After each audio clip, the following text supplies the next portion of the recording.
Fala pessoal, hoje mais um vídeo aí falando sobre os barulhos da suspensão do Corolla e simulando a pinça de freio fora do veículo. Eu retirei anteriormente as coifas, que é os guarda-pó dos pinos, para ficar mais fácil para visualizar. Então a folga nada mais é essa aqui, ó, o barulho que esse carro faz na suspensão. Normalmente o pessoal acha que é suspensão, mas não é, é o pino de pinça. Ele sofre desgaste tanto na parte superior quanto na parte inferior, nas buchas internas, provocando esse barulho de chocalho. Aqui na parte superior fica mais fácil de identificar. Além de marcar o pino, você consegue ver quanto que ela tem de folga, olha só.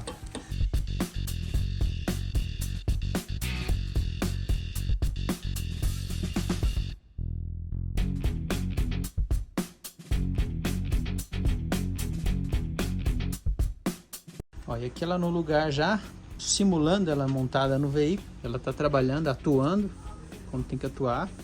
Porém, ela não tem a folga, que a gente chama de folga do chocalho, ou seja, aquele barulho que ela faz nos pinos de freio, tanto superior quanto inferior.